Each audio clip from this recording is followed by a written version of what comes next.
The Pitch Perfect cast hated filming this scene. Hey guys, today we're going to talk about how the Pitch Perfect cast hated filming this scene. Let's get right into it. There's no denying Pitch Perfect's, to put it mildly, incredible success. Aside from grossing $115 million on a $17 million budget, the first film spawned an incredible franchise that includes a TV show. Then there's the all-star cast, who all have their careers boosted by their roles in the films. Much of this is due to a few memorable scenes in the original film, which set it apart from other projects in its genre. Of course, Anna Kendrick's Cups is one of the most well-known, but it was the Riff-Off that really hit home with the audience. However, it seems like there are scenes in the movie that the cast hated to shoot. It's doubtful that author Mickey Rapkin, who wrote the non-fiction Pitch Perfect, The Quest for Collegiate A Cappella Glory, had any idea the story would become what it has. Mickey, on the other hand, clearly trusted director Jason Moore and writer Kay Cannon to turn it into something that audiences would enjoy. This includes things that did not previously exist in the book. The Riff-Off was one of them. The scene takes place about halfway through the first film and becomes crucial to the plot due to the bonding that occurs between the Bellas. According to the Daily Beast, the inspiration for the Riff-Off came directly from writer Kay Cannon's improv experience. This is something that fans of the Pitch Perfect films may not be aware of. Kay said to the Daily Beast, "I had wanted to do a game that I had stolen from comedy sports." Kay then added, "I'm an improviser, so one of our comedy sports games was last word, first word. When you take the last word of the person speaking before you, and you make that the first word of your sentence until someone steals it from you. I just put that to music." The Riff-Off was also inspired by rap battles, in which one person stands in a circle and raps at another. While Kay focused on the game's improv roots, director Jason Moore looked to rap battles from 8 Mile and Step Up for inspiration.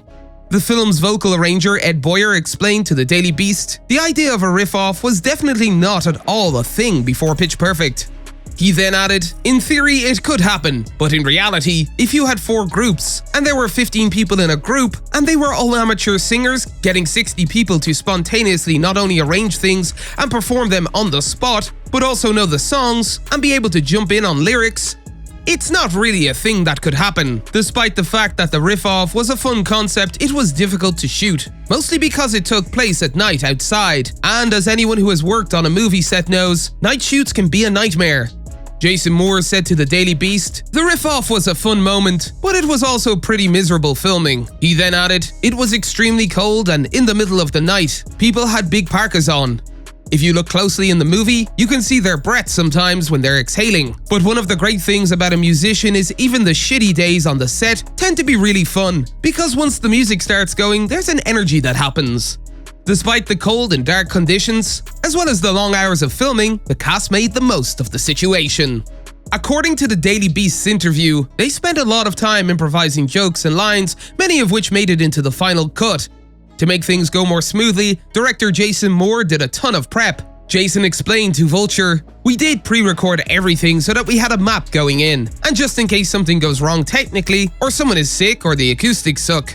He continues, "I would still have everyone sing it live, since there are no instruments in a cappella, and the transition from speaking dialogue into singing needed to feel organic. We would actually record the transitions live." He then added, "Then we had a lot of options in the mixing stage to make it both feel polished and organic to the moment. We even did a breathing pass, because to make something sound natural, you need to have people breathing and inhaling things. So we would do passes where the whole point was actually just to record people's breath."